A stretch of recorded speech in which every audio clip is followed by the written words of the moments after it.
The Interspecies Harmony Station, Omega-7, hung against the blackness of space, like a bureaucrat's fantasy made manifest. Long corridors of brushed titanium connected spherical chambers, where species from across the galaxy conducted the tedious business of coexistence.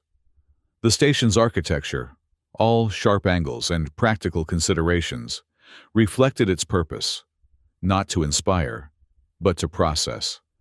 Vera Kessler stood at the reinforced viewport in her quarters, watching distant stars shimmer. 12 days since her arrival as humanity's first ambassador to the hegemony, and already the weight of her classification pressed down on her shoulders like a physical burden. Prey Plus, they'd called her species after extensive biological and behavioral analysis. Prey Plus, a designation that stripped away nearly all autonomy in hegemony space. She pressed her palm against the cold surface of the viewport and sighed. The irony wasn't lost on her. Back on Earth, humans stood atop a food chain they dominated for millennia. Here, relegated to barely more than intelligent livestock. The notification panel by her door chimed, illuminating with a message that made her stomach clench. Mandatory attendance, Harmony Demonstration, Arena 7. All designated prey classification representatives will participate. Time: 800 hours, Galactic Standard. Duration: undetermined. Authorization: Zixath, Interspecies Coordination Council. Vera didn't need the station's AI translator to understand what Harmony Demonstration meant. She'd read the briefings. Arena 7 was where the hegemony conducted what they euphemistically called dominance reaffirmation, a spectacle where predator species displayed their superiority over prey for the alleged purpose of maintaining natural order. Bureaucratic blood sport, she muttered. The notification panel chimed again, more insistently. Confirmation required. She tapped the panel, leaving her fingerprint. Confirmed. This was coming sooner than she'd expected, but not before she'd prepared. For the past 12 days, while enduring endless orientation sessions and classification hearings, Vera had been studying every night. She'd accessed the station's biological database, reviewing the hunting techniques and anatomical vulnerabilities of all designated predator species in the hegemony. Her military background, 15 years in special operations before diplomatic service, had proven unexpectedly useful in her new role. She turned from the viewport and crossed to the small table where her personal terminal sat.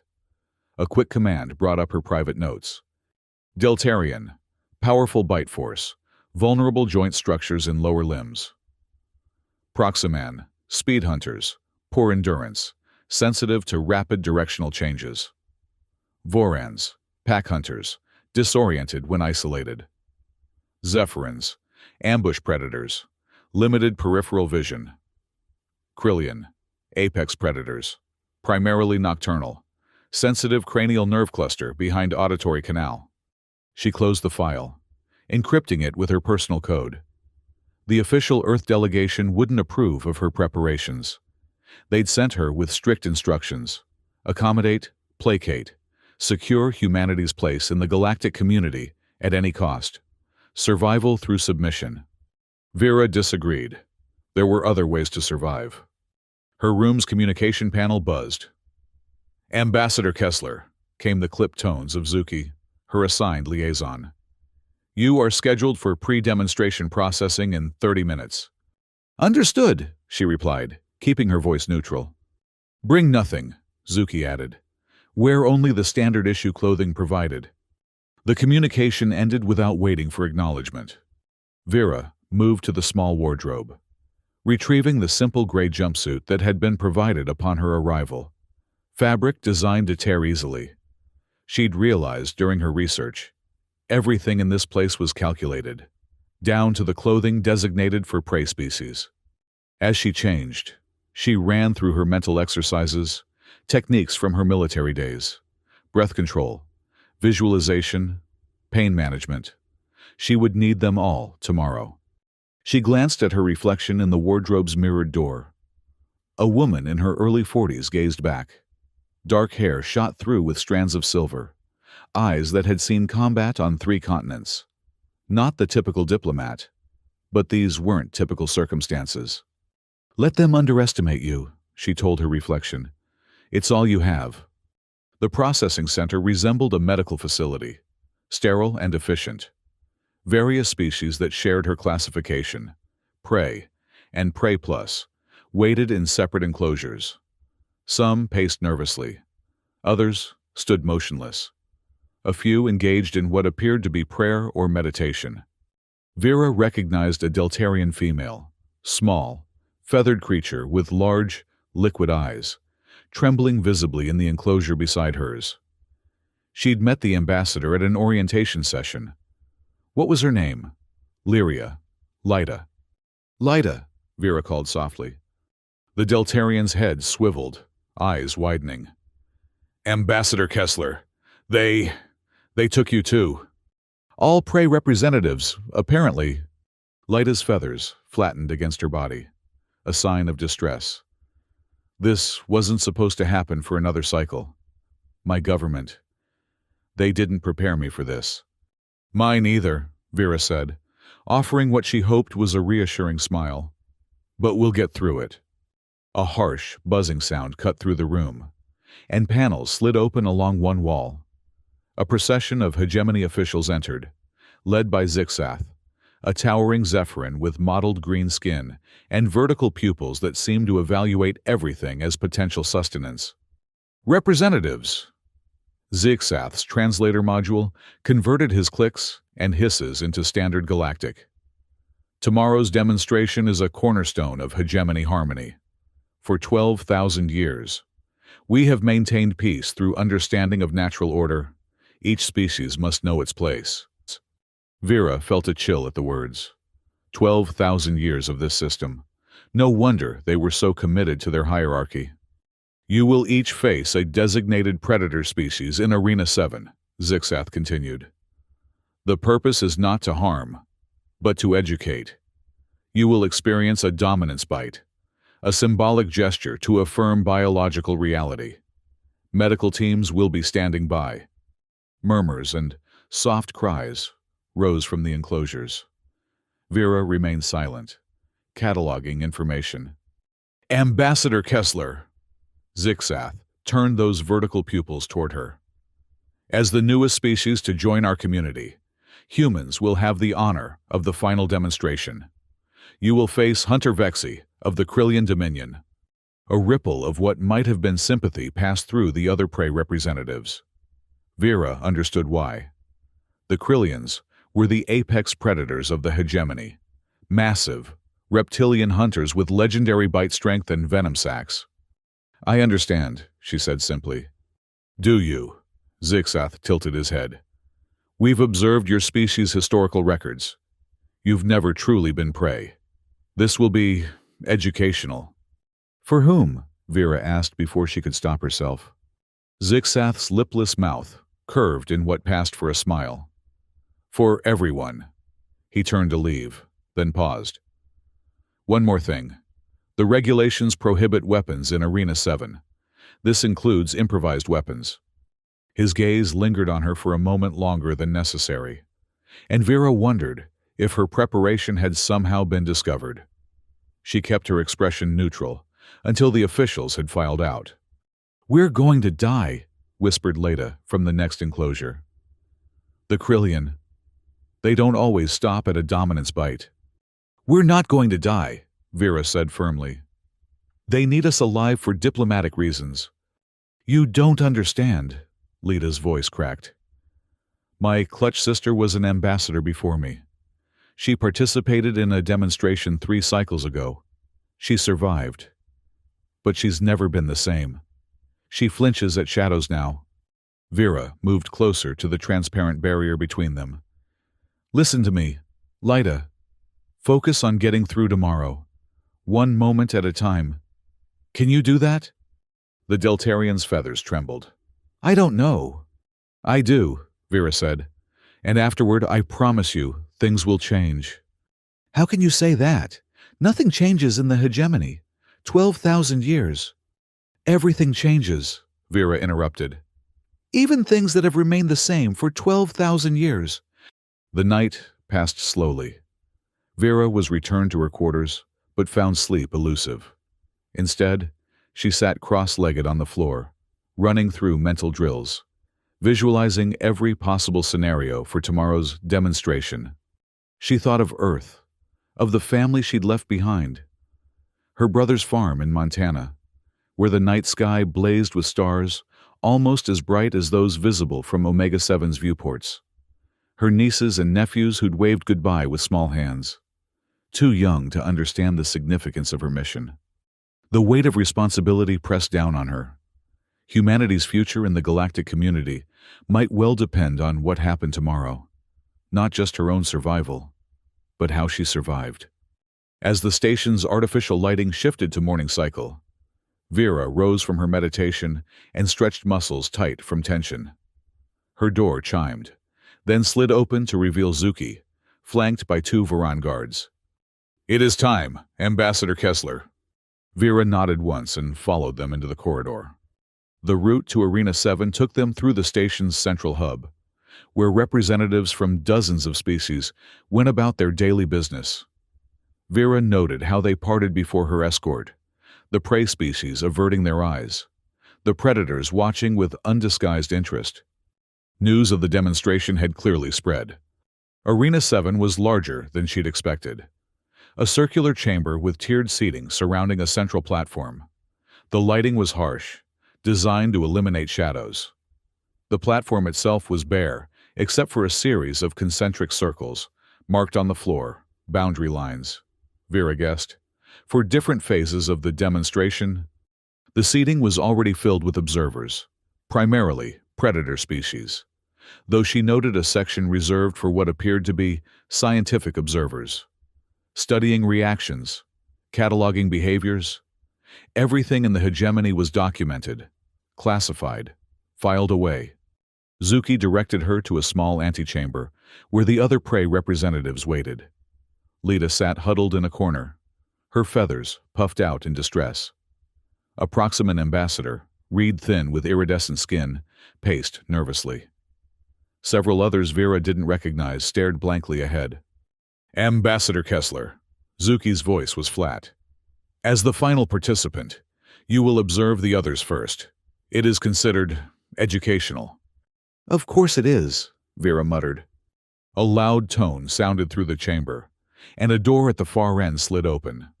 A hegemony official, not Zixath, but another Zephyrin, stepped onto the platform.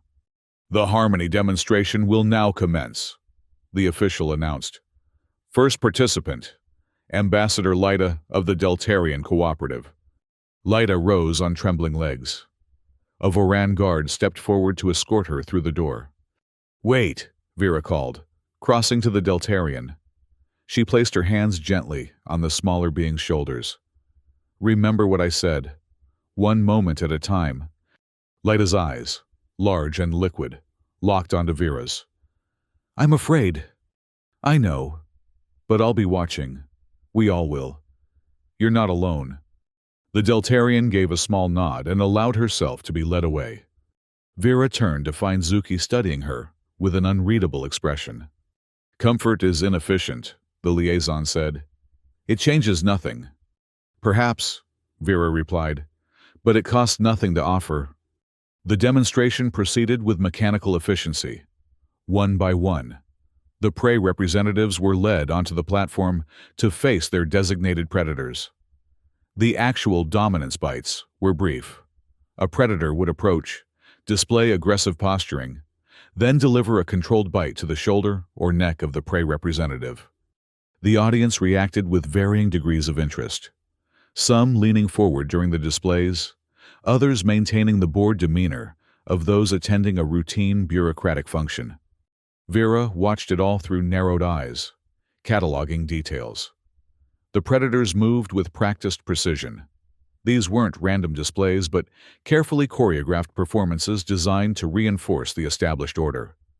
The prey representatives, for their part, responded with the expected submission behaviors, some freezing, others producing high-pitched sounds of distress. Lyta returned with a visible wound on her shoulder, feathers matted with a bluish fluid that Vera assumed was Deltarian blood. Her eyes were glassy, unfocused. "You did well," Vera told her quietly as the Proximan ambassador was called. "I did nothing," Lyta whispered.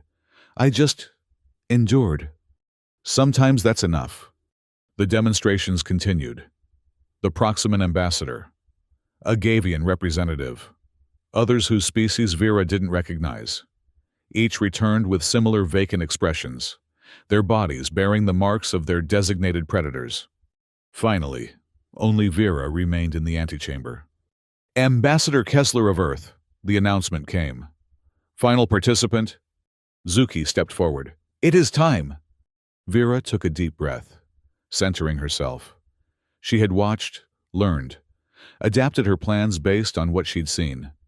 Now it was her turn. "Ambassador Kessler," Zuki said, voice lowered. "A word of advice. Hunter Vexi is notorious. Do not resist. It will only prolong the demonstration." Vera met the liaison's gaze steadily. "Thank you for your concern." The platform seemed smaller from within the arena than it had from the antechamber. The harsh lighting cast multiple shadows around Vera as she walked to the center and stood within the innermost circle. The audience had grown quieter, more attentive. The final demonstration, the new species, had drawn their interest. Zixath's voice echoed through the chamber. "Representatives of the hegemony, we conclude today's demonstration with a species newly classified within our system. Humans, designated Prey Plus after extensive evaluation, will now take their proper place in our natural order." A door opposite Vera's entrance slid open, and Hunter Vexi emerged. The Krillian stood nearly 8 feet tall, bipedal, but with a heavy tail that balanced its forward-leaning posture. Scales the color of burnished copper caught the light as powerful muscles rippled beneath. The head was vaguely crocodilian, with eyes set forward for predatory vision and jaws that could, according to her research, crush bone with casual ease. Vexi moved with the confidence of an apex predator, circling the outer ring of the platform, acknowledging the audience with small gestures that seemed almost regal. This was clearly not his first demonstration. Vera remained motionless, following the Krillian with only her eyes, maintaining measured breathing despite the hammering of her heart. She noted details rapidly: the slight favoring of the right leg, the particular pattern of scales around the auditory canal, the way Vexi's eyes dilated in the arena's harsh light. After completing his circuit, Vexi turned his full attention to Vera, his mouth open slightly, revealing rows of serrated teeth. The translator module affixed to his throat activated. "Human." The mechanical voice rendered his growls into standard galactic. "I am Hunter Vexi of the Krillian Dominion. I will now demonstrate the natural order. Prepare yourself." The audience leaned forward in anticipation. The previous demonstrations had followed a predictable pattern. The predator would approach slowly. The prey would exhibit fear responses, culminating in the symbolic dominance bite. Vera broke pattern immediately. She stepped forward, out of the innermost circle. A murmur rippled through the audience. Vexi's head tilted in what might have been surprise. "Hunter Vexi," Vera's voice was clear, carrying to all corners of the arena. "On Earth, we have a saying, know your enemy as you know yourself." The Krillian's eyes narrowed.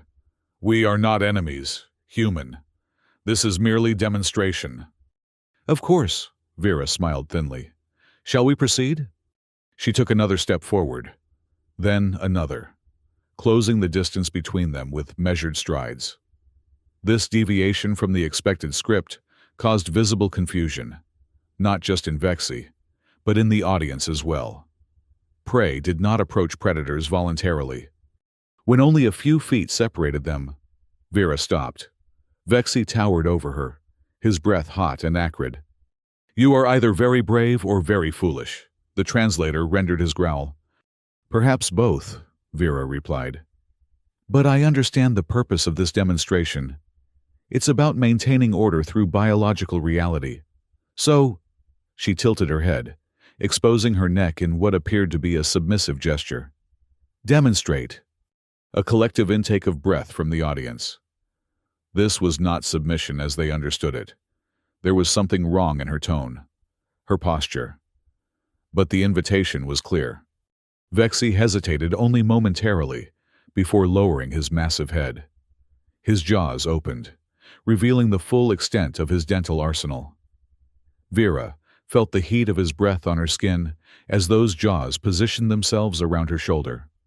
The pain when it came was intense, a controlled bite, not meant to sever or crush, but to establish dominance through the threat of what those jaws could do. Vera allowed herself a genuine cry of pain, her body tensing as Krillian teeth broke skin. This was the moment the audience expected, the human acknowledging her place in the hierarchy through pain and submission. It was also the moment Vera had been waiting for. With Vexi's jaws still closed around her shoulder, she drove the stiffened fingers of her right hand directly into the soft tissue behind the Krillian's auditory canal, the location of a sensitive nerve cluster she'd identified in her research. The effect was immediate and dramatic. Vexi released her with a roar of pain, stumbling backward, one clawed hand reaching instinctively for the injured area. Before he could recover, Vera had already moved, dropping to a crouch and sweeping her leg in a precise arc that connected with the Krillian's right knee, the leg he'd been favoring. The joint buckled. 800 pounds of apex predator crashed to the platform floor with a sound that reverberated through Arena 7. Silence fell over the audience. A shocked, disbelieving silence. Vera stood, blood streaming from the bite wound on her shoulder, and addressed the stunned Krillian. On Earth, we're not apex predators because of our teeth or claws. We're apex predators because we study, we adapt, and we cooperate. She turned, addressing the wider audience now. 12,000 years of hierarchy based on teeth and claws, on who can bite whom. But the true apex predator isn't the strongest biter. It's the one who understands all the others. Movement behind her. Vexi was struggling to rise, his injured leg unable to support his weight. Rage evident in his posture. But before he could lunge, Vera spun back to face him. Your left anterior neck scales, she said calmly. They're looser there. A vulnerability in your species' armor. One precise strike, and your carotid equivalent would be exposed. Your auditory nerve cluster. Now, throbbing with pain, a secondary strike there would cause temporary paralysis. She took a step closer to the fallen Krillian, her voice dropping to a near whisper that the arena's acoustics, nevertheless, carried to every observer.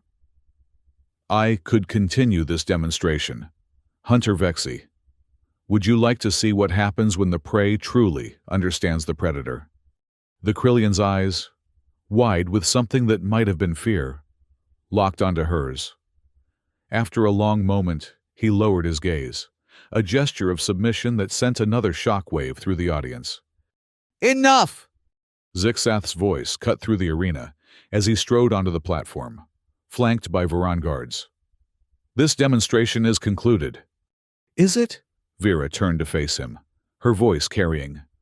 I thought the purpose was to educate, to affirm biological reality. I'm simply completing the lesson. The Zephyrin's vertical pupils contracted to thin slits. Guards, escort Ambassador Kessler to medical. Two Varans moved to flank her. Vera made no resistance, but addressed the audience one final time before being led away. Consider what you've witnessed today. Consider what it means for the future of the hegemony. The medical bay was a flurry of activity when Vera arrived. Her wound was sealed with a regenerative compound that tingled against her skin, while various officials conferred in hushed tones nearby. Zuki appeared at her side, expression inscrutable. The Biological Classification Council has been convened for an emergency session. Your performance has created what they're calling a Reclassification crisis. I imagine it has. Vera winced as the medical technician applied a final layer of compound. You planned this. Zuki's voice held a note of accusation, but also something else. Something that might have been respect. I prepared for possibilities, Vera corrected. There's a difference. You could have been killed. But I wasn't. Vera flexed her shoulder, testing the range of motion. How is Hunter Vexy? Recovering. Zuki seemed surprised by the question. The nerve strike was precisely calculated. Temporary paralysis only. Good. Vera slid off the examination table. When does the council want to see me? You're not afraid, Zuki observed. Even now. Vera smiled faintly. Fear is a response to the unknown. I've done my research. The Biological Classification Council chamber resembled a courtroom designed by someone with a fetish for bureaucratic intimidation. 9 raised platforms formed a semicircle, each occupied by a representative of the hegemony's dominant species. Zixath sat at the center, his vertical pupils fixed on Vera as she was led to a small platform in the center of the chamber. Ambassador Kessler, Zixath's translator, rendered his sibilant speech. Your actions in Arena 7 have necessitated this extraordinary session. The classification of humanity as Prey Plus appears to have been inaccurate. I would agree, Vera said simply. A Krillian council member, not Vexy, but one of similar stature, leaned forward. You displayed knowledge of Krillian vulnerabilities that are not in any public database. How did you acquire this information? Observation, research, deduction. Vera met the Krillian's gaze steadily. Hunter Vexy participated in 3 previous demonstrations that were recorded. I studied his movements, noted patterns. The rest was basic comparative anatomy. Murmurs from the council members. A Varan representative clicked rapidly, her translator struggling to keep pace. The human demonstrates predatory analysis behavior, pattern recognition exceeding standard prey cognitive function. And yet, countered a Zephyrin, humans lack all physical characteristics of predator classification. No claws, minimal dentition, limited sensory capacity. We don't need them, Vera said. On Earth, humans practice what we call persistence hunting. Before we develop tools, we would chase prey until it collapsed from exhaustion. Not because we were faster, but because we could outlast them through thermal regulation and strategic thinking. More murmurs, this time with an undercurrent of discomfort. Furthermore, Vera continued, humans are social predators. We hunt in coordinated groups, communicating complex strategies. We study our environment and adapt to it. These are all predator behaviors. Zixath raised a hand for silence. These matters require further biological and behavioral assessment. Until such time, Ambassador Kessler, you will be confined to... No. The single word fell into the chamber, like a stone into still water, creating ripples of shock. What did you say? Zixath's translator couldn't fully convey the dangerous edge in his voice. I said no. Vera's voice remained calm. The Prey Plus classification restricted my movements, my communications, my ability to function as an ambassador. That classification has now been demonstrated to be incorrect. Until a new classification is established, I will operate with the full diplomatic privileges accorded to neutral species. That is not protocol, Zixath hissed. Protocol, Vera said, is what we make it. The hegemony has maintained its hierarchy for 12,000 years because no one questioned it. I'm questioning it now.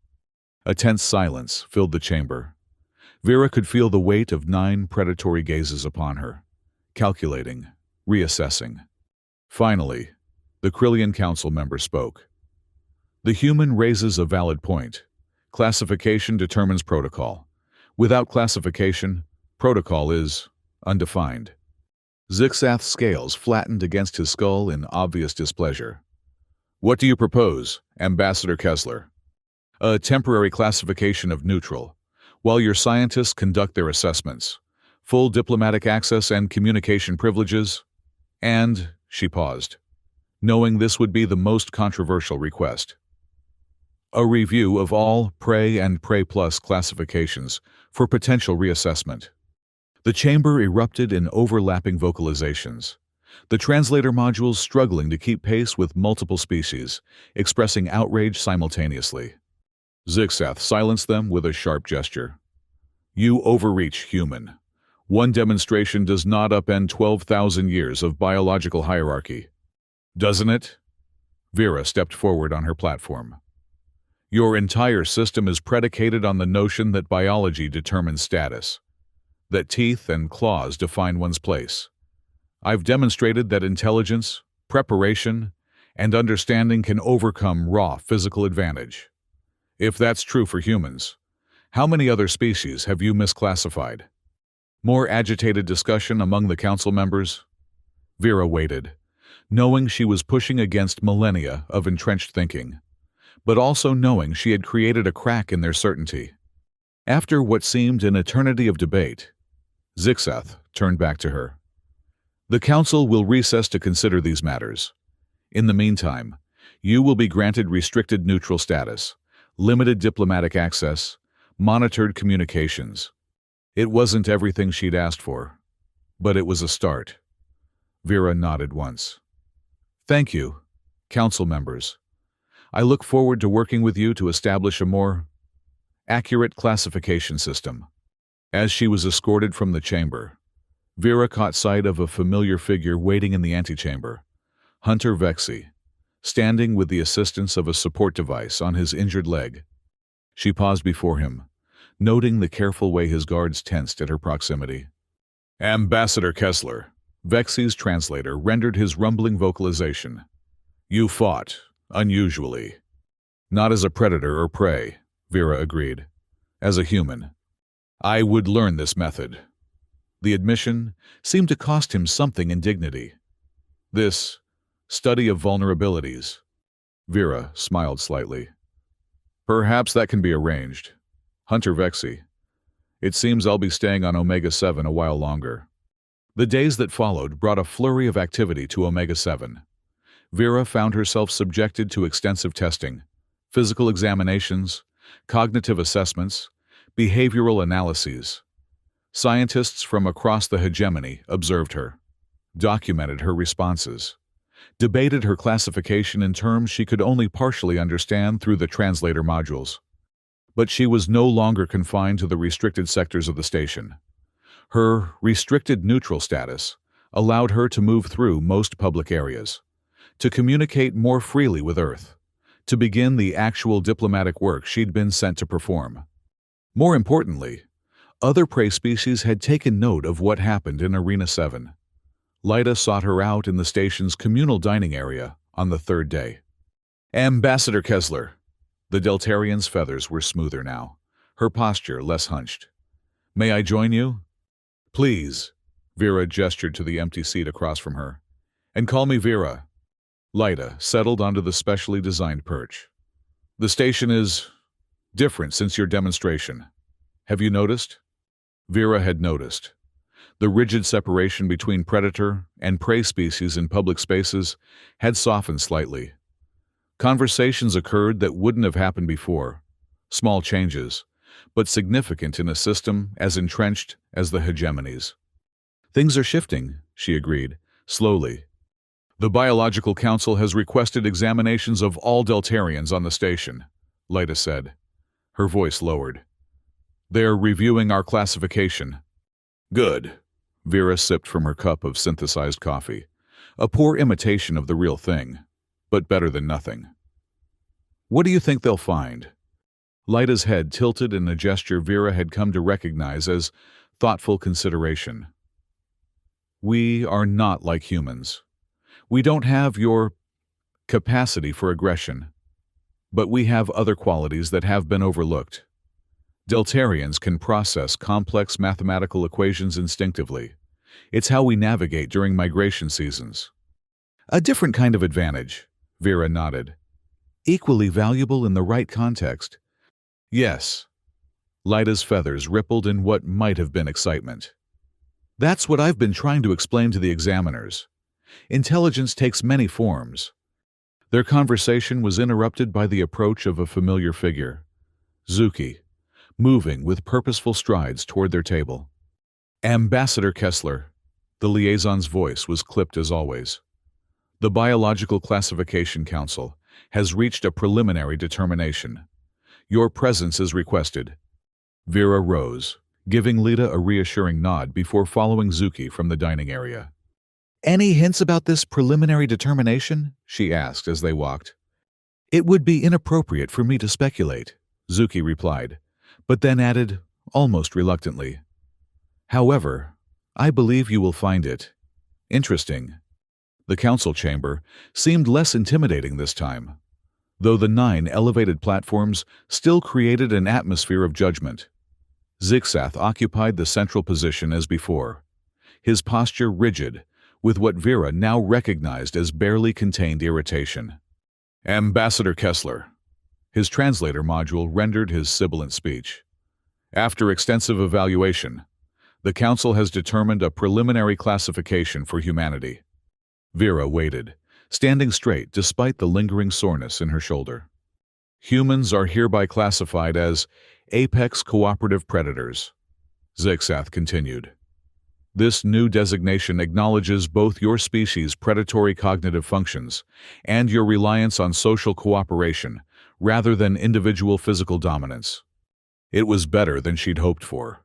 Not just acknowledgement of humanity's predatory nature, but recognition of their cooperative strategy, a classification that might pave the way for actual diplomacy rather than hierarchical subjugation.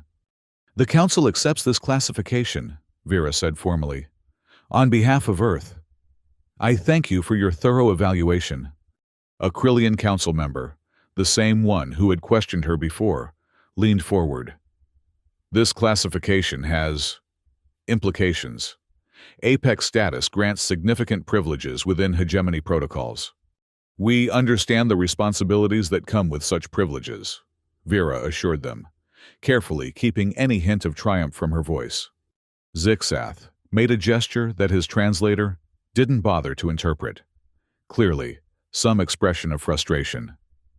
Additionally, the Council has authorized a review of all current prey classifications, beginning with species represented on Omega-7. This was an even greater victory, though Vera maintained her diplomatic composure. A wise decision. Accurate classification benefits the entire hegemony. Indeed. Zixath's tone suggested he found the idea considerably less appealing than she did.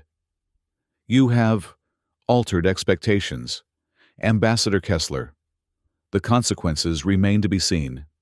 Change often appears threatening before it proves beneficial, Vera replied. Earth looks forward to establishing new protocols with the hegemony, protocols based on mutual respect rather than biological hierarchy. The council session concluded with various administrative details, but Vera paid only partial attention. Her mind was already racing ahead, considering the implications of humanity's new classification, planning her next communications with Earth, envisioning the possibilities that had opened before them. As she left the chamber, she found an unexpected figure waiting, Hunter Vexy, now without the support device but still moving carefully on his injured leg. Ambassador Kessler, he inclined his massive head slightly. It appears congratulations are in order. Thank you, Hunter Vexy, she replied. How is your recovery progressing? The physical injury heals. His translator rendered his growl. The other lessons take longer to absorb.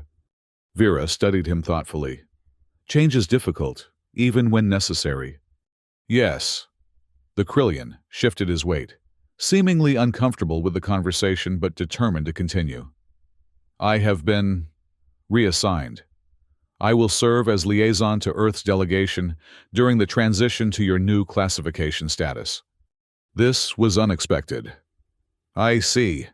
And how do you feel about this assignment? Vexy's scales rippled in what might have been amusement. My feelings were not consulted, Ambassador.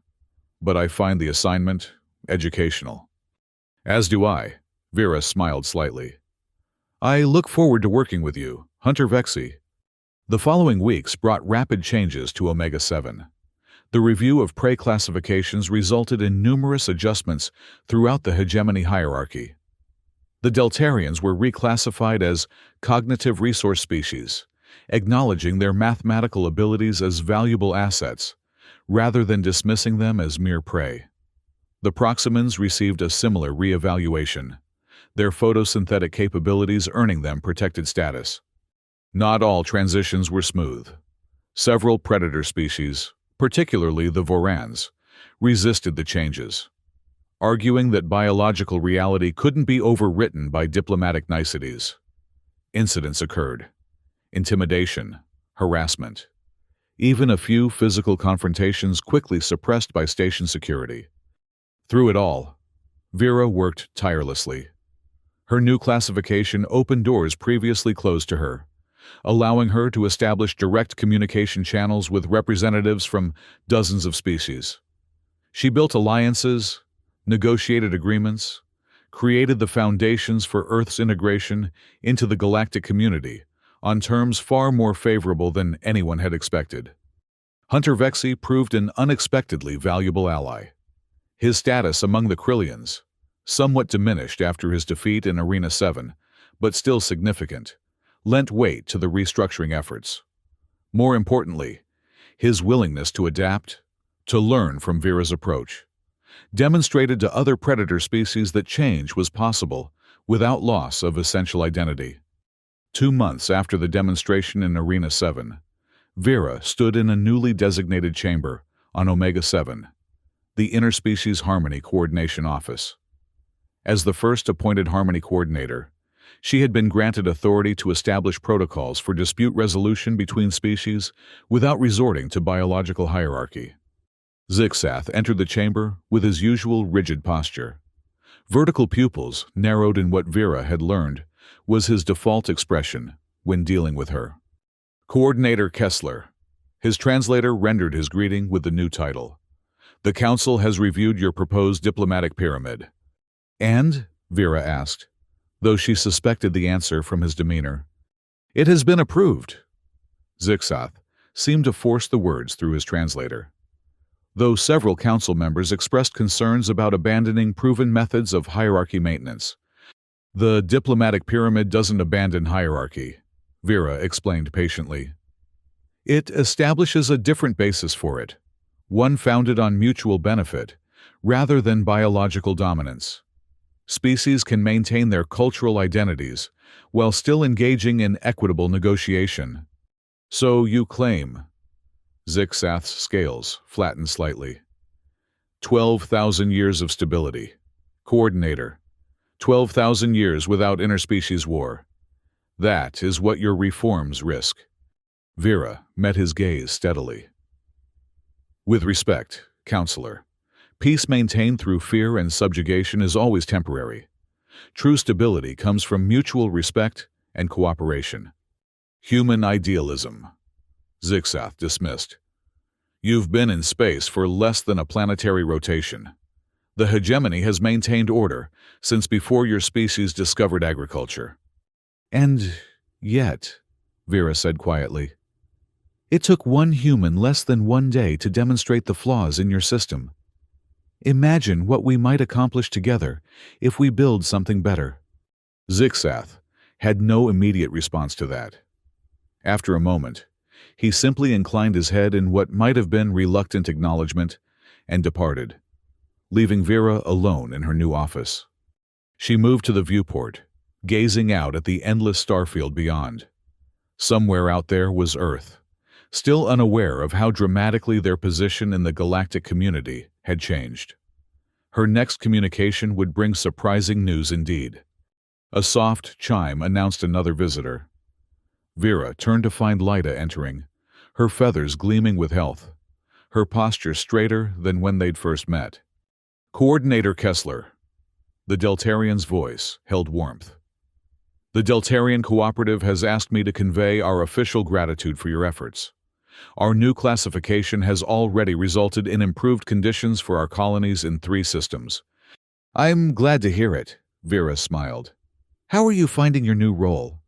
Lyda had been appointed as a liaison to the newly formed Classification Review Committee, a position that would have been unthinkable for a former prey species just months ago. Challenging, Lyda admitted. Many predator species resist re-evaluation. They see it as diminishing their status, rather than elevating others. Change takes time, Vera said. We're asking them to reconsider beliefs embedded in their cultures for millennia. Yes, but... Lyda's feathers rippled with emotion. It's happening. Actually happening. When I stood in Arena 7 waiting my turn, I never imagined any of this. Vera thought back to that day, to the calculated risk she'd taken. One moment of carefully planned resistance that had cracked open 12,000 years of entrenched hierarchy. Neither did they, she said softly. That was the advantage. Later that evening, after completing the day's diplomatic correspondence, Vera returned to her quarters, now significantly larger and better appointed than the cell-like room she'd initially been assigned. The weight of her achievement settled around her like a comfortable cloak as she poured herself a small measure of Earth whiskey, a luxury recently arrived on the latest supply ship. A notification chimed on her personal terminal. A message from Earth, from her brother's farm in Montana. She opened it to find the smiling faces of her nieces and nephews, waving excitedly against the backdrop of wheat fields and distant mountains. Aunt Vera, the oldest called. We saw you on the news feed. Mom says you're changing the whole galaxy. Not too much trouble out there, I hope. Her brother's voice came from off-screen. Vera smiled, raising her glass in a silent toast to the family that had never doubted she would succeed, even when her mission parameters had seemed impossible. After responding to her family's message, she moved to the viewport, her nightly ritual since arriving on Omega 7. The galactic core gleamed like scattered diamonds against black velvet. Billions of stars, countless worlds. How many other species had been classified, categorized, relegated to subordinate status based on teeth and claws alone? How many might yet be discovered and immediately slotted into the hegemony's rigid hierarchy? Not anymore, she thought. Not if she could help it. Her terminal chimed again. A priority message from the station's communications hub. A request for a secure channel to Earth's Central Command. They would want an update, of course. A comprehensive report on the dramatic developments of the past 2 months. What would she tell them? That humanity had been reclassified to near the top of the galactic hierarchy? That she'd been appointed to a position of genuine authority within the hegemony? That doors were opening for Earth that no one had imagined possible when she departed. All true, but insufficient. Vera composed a brief message for transmission. Classification secured, position established, diplomatic channels open. Cannot promise we won't go to war, V. She sent it, knowing Central Command would understand the subtext. Humanity would not be relegated to prey plus status, nor would they become the new oppressors in an ancient hierarchy. They would forge their own path, defending their interests when necessary, cooperating when possible, but never accepting arbitrary limitations on their potential. As the message departed toward distant Earth, Vera raised her glass once more to the galaxy beyond the viewport. To change, she whispered, even after 12,000 years.